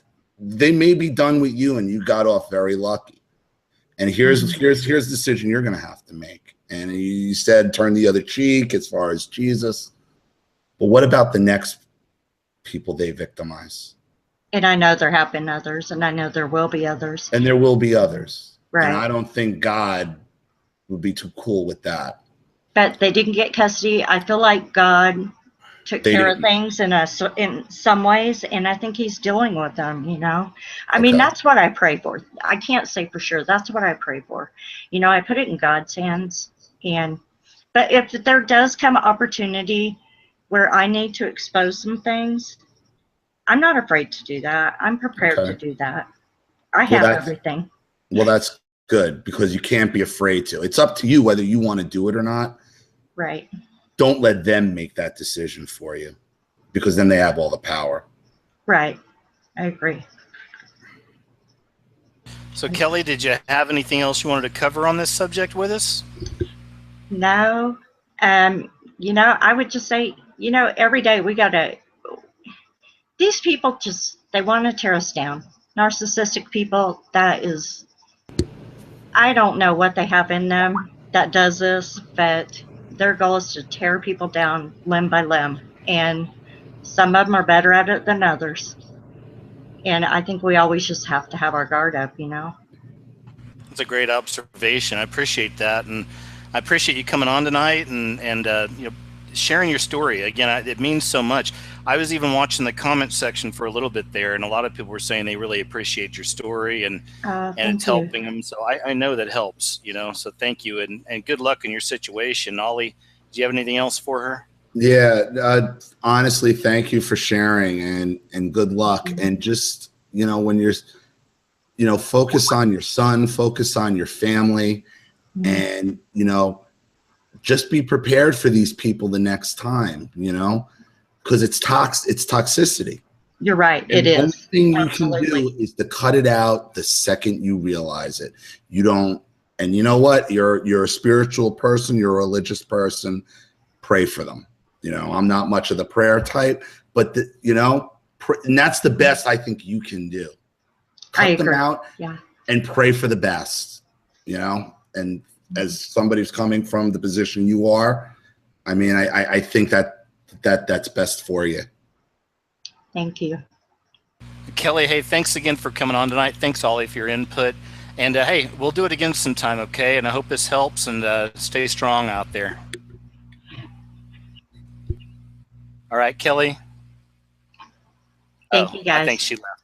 I'm here. You all have a good night. Thanks. Take care. See ya.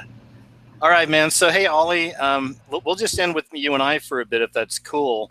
Yeah. Gone about an hour and 40 minutes. Are you cool with maybe another 20 or so? Yeah, whatever you want to do, man. Whatever you want to do. Well, I figured, you know, I'd like to introduce you to the people. And like I said, your work helped me out a lot in the past. We come from different, some philosophical differences, but that never matters to me. And that may upset some people out there. But again, I've been friends with people on YouTube and even in real life that don't follow my spiritual beliefs, you know. So It is what it is. All right. And I'll just say that much. So there's no argument there.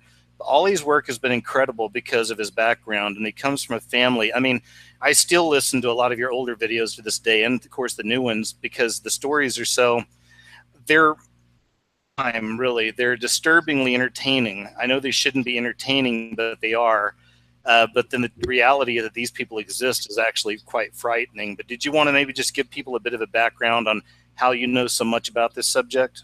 Sure. Well, I'll tell you how I basically got into this. You know, I lost my job 5 years ago, and I basically just started talking into my webcam, figuring out what I was going to do about my childhood.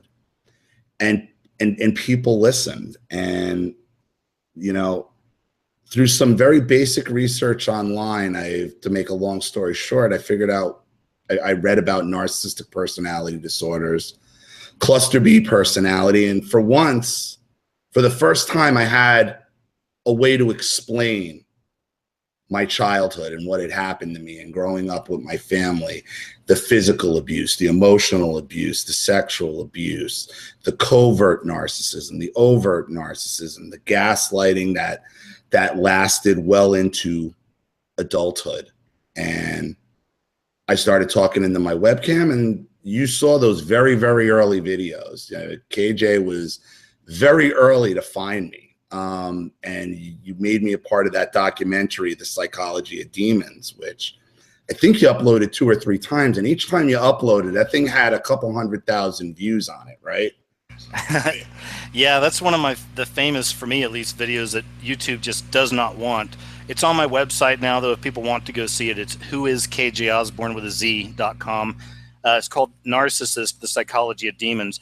And I had to make that after I had my experience, and I saw Ollie's work and some other people I peppered in there as well. I had to put it out. And man, that was one of the biggest and quickest responses I'd got. That really went viral fast every time I put it up. And it wasn't because I was on camera talking. It was because you guys were people who had experience with this. And then I, of course, interlaced it and made it creative or whatever. But it was your stories that blew that up. So yeah, thank you again. And anyway, and you're welcome and whatever. Go ahead. What I figured out very early doing this and very quickly is the reason people have issues who've been through therapy is therapists don't give you validation. They look at you, they're like, well, what did you think? And how does that feel? And by the time you get revved up and start getting into a groove, you're out the door and your mind is screwed up for the next 3 days in a dark place. And because of HIPAA laws and privacy laws, which are important, you walk out of the therapist's office thinking, this therapist doesn't understand me. I must be the craziest person that ever walked the face of the earth. Everything they say about me is right. But then when you start talking about your experiences and putting them into words, and what I do is read other people's stories and give my opinions, and people are like, holy shit, the same thing happened to me. Same thing happened to me. That's what that's called. Oh my God, I'm not crazy. And it's not even unique. These people are everywhere. And once you realize that, and you realize what you've lost, and you realize, holy shit, I've gone through life thinking I'm the problem. I've gone through life thinking I'm crazy. I've gone through life thinking like sometimes the sky isn't blue, even though I'm looking at it, I know it's blue. And because my abuser told me it was green, it must be green. And there's something wrong with me that I can't see that the sky is green. Well, your mother and father were both narcissists, is that right? Or still are, I guess. My mother is a borderline personality. My father has narcissistic personality disorder. And boy, are they a tandem together. Anybody who wants to get a taste, because the channel really started with a recording of my mother, which really was the catalyst for me and my wife moving to Florida after she threatened me and my wife after my daughter's softball game drunk. It's 11 minutes of her making death threats, calling my wife a whore. And like, if you want to hear 11 minutes of narcissism, you go on my channel and you look for phone call from narcissistic mother. It's the first video out of 1100. And that's where it starts.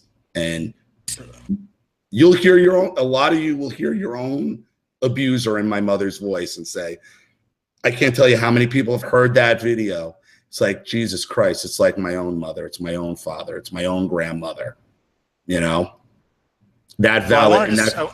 Go ahead. I wanted to ask something about your mom, because that's something that always stood out to me. I doubt this person's even listening, but one of my friends through high school, his mother, all your stories reminded me of her, in the fact that she was overtly sexual. Like everything was very sexual with this lady. She's a lot older than us.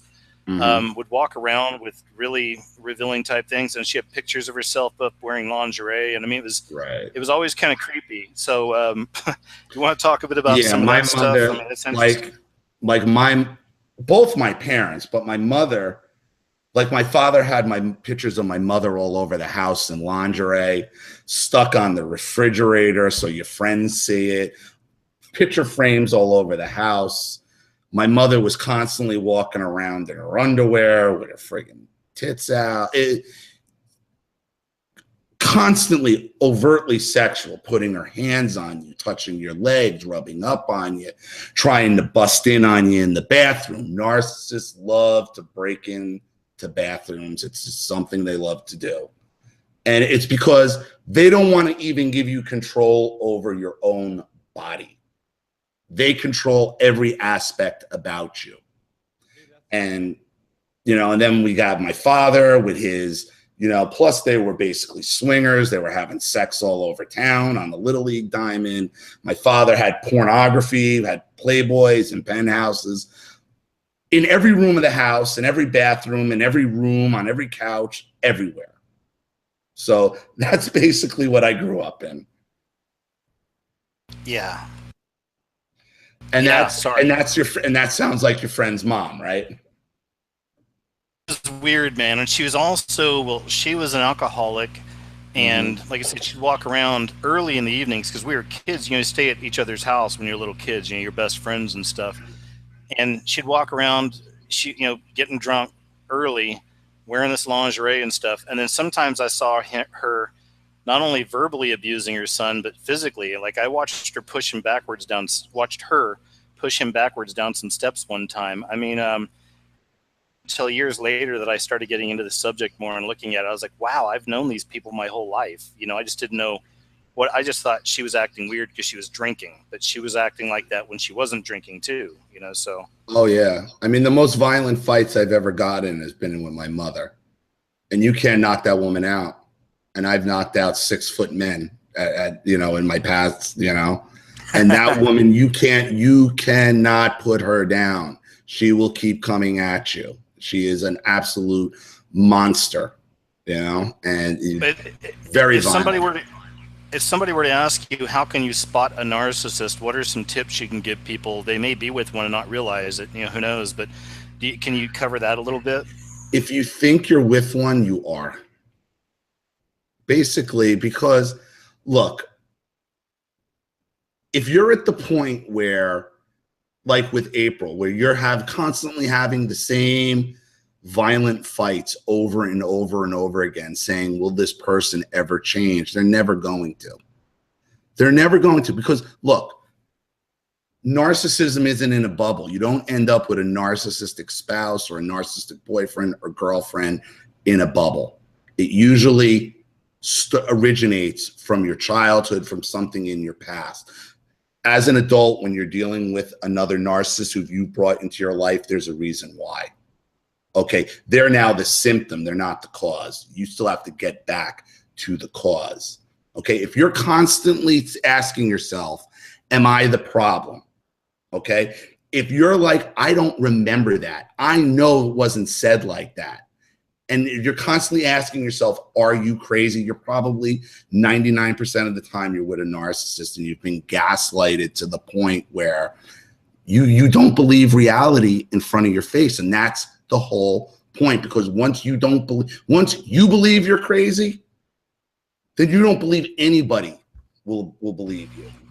And man, that is exactly what this person did to me too. It's like the gaslighting, which, you know, I didn't see it coming. I didn't think people would play such dark mental games. You know, I really just, and I'm kind of naive like that, I guess. But And then I saw it, and it shocks you, man. It's like they just find any button they can on you, and they'll say it even sweetly sometimes, just enough to get you thinking and wondering. And then, then when it's all turned around and you finally realize what they're doing and you call them out, suddenly you're the crazy one. You're crazy. Right. It's like, well, we're just having a nice moment. You got to wreck everything. See, this is what I'm talking about with you, KJ, right? Something like that. And then you're defending yourself.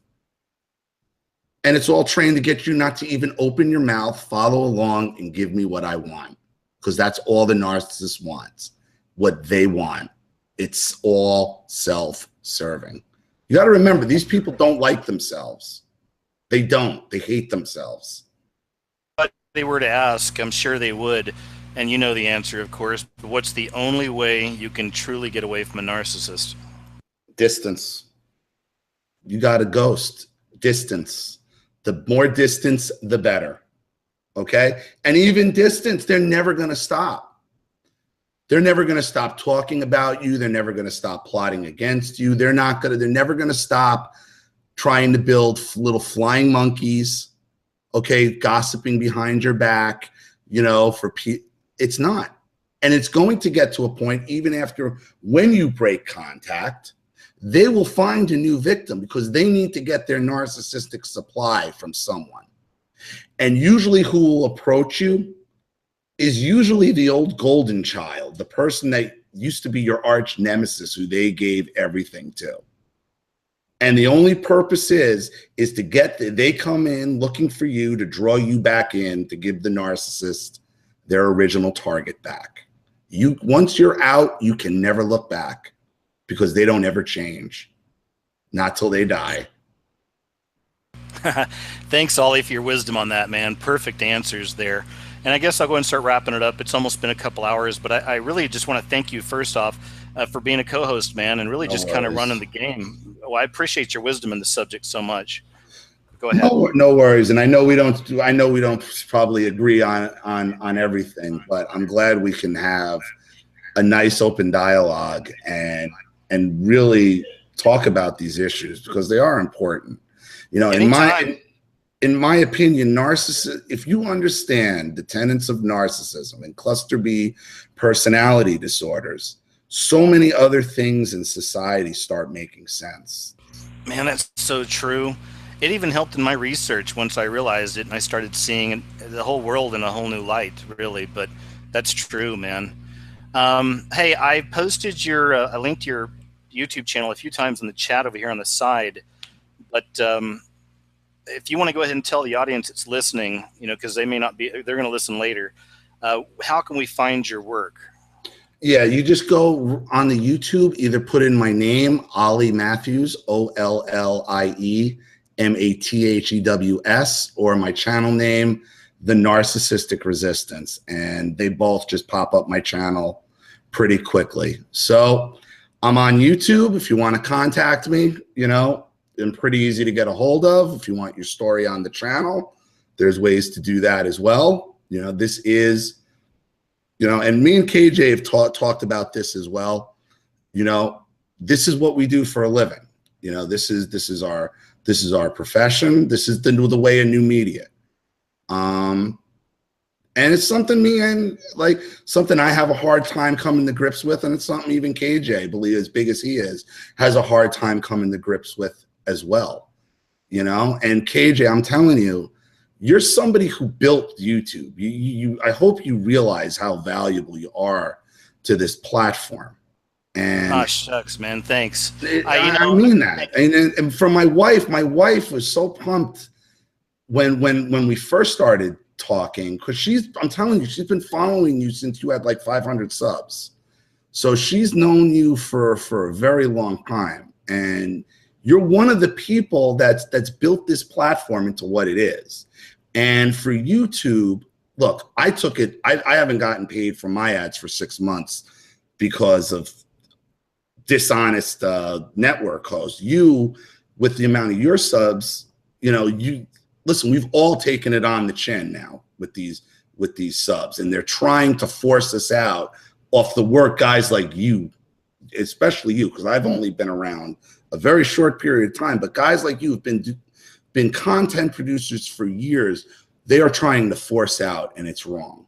And all your followers need to know that, okay, and need to support you in any way they can, because you're an important voice, and you're an honest voice, and you're a voice of dialogue and open discussion, and you're needed on here. So I hope everybody who listens to you and is a fan of you understands that, and understands that, you know, guys like KJ and me and other small YouTube content creators, we depend on you guys now. Okay, we are going to either survive or fail by all of you. So, and I thank all my people who've come in to follow me, and I'm sure KJ, you feel the same way. I know you feel the same way about all your followers. So, man, I'm humbled, and thank you. And I kind of chuckled because I thought at the end of, as what you were saying right there, it'd be cool if both of our screens came up and we were holding Pepsi, and we said at the same time, this is why we choose Pepsi for the new generation.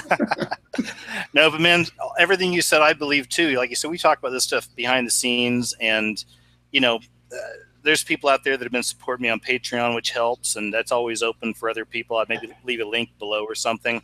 And I appreciate it, guys. I mean, I run a website as well. So, Ollie, thanks for putting that out there, man. I mean, and you're right, it's such a touchy subject sometimes, you know, because some people get really mad about, you know, you mentioning stuff like that. But as we were saying, you know, we're all guilty of spending $100 a month on Wi-Fi and cable, TV we don't need, and junk food. And why not chip in $1 or $5 a month or whatever, just to support an artist or a philosopher.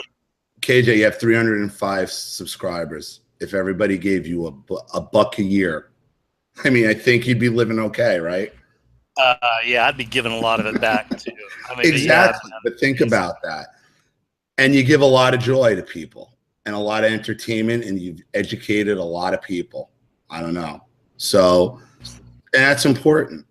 Okay, because you're and here's the thing, you're not analyzing other people's things. You're talking, you're giving your opinion. It's your mind, your value, the value of what you're thinking up and your opinions. And sometimes that's a very, very difficult thing to put a value on yourself. Because I said this, and I've said this on my channel, and me and you talked about this. The fact that anybody would want to pay me for my opinion is still mind-blowing to me. But it's time we both, you know, you come to that realization. And man, well, no, man, thanks for that. And you know, you're right. I mean, I see some other channels actually have talked about the difficulty with YouTube, but we're all definitely experiencing it. And you know, it is what it is, man. It's a censorship thing, and I've proven to people in the past that I'll go work in the real world. I've worked 3 jobs in this year because I came back in December, and I got fired from all 3 jobs. So you want to talk about a message? I felt like my sign was to try to focus on my website and my work more and do more shows, and we'll see how it plays out, you know. So, but thanks again, Ollie, man. That's very kind and encouraging words, and humbling as well. Well, it's 10 p.m., so it's 2 hours. You want to let these people get on with their lives? Right? Well, hey, I got a lot of love for you, man, and we'll talk. Same here. We have each other's number. Let's just chat sometime soon, okay? Absolutely. You know, my phone's always on anytime. And thank you to all your followers and subs. I know we have some crossover fans as well, but you guys have all been great. So thank you, everybody, for the opportunity. Thanks, man. Have a good night, Ollie. I'll talk to you later. You too. All right, bye. All right, so I'll jump over here to the chat for a second before we go and say some last-minute goodbyes here.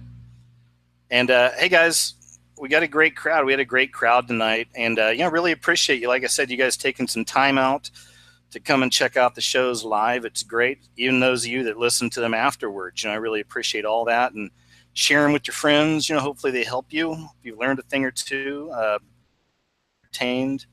I really want to thank all my guests, all of them, Ollie included, but everybody tonight. Thank you so much, everyone, for coming on and sharing your stories. It means a lot, you know, just to have an audience with the real people out there. You know,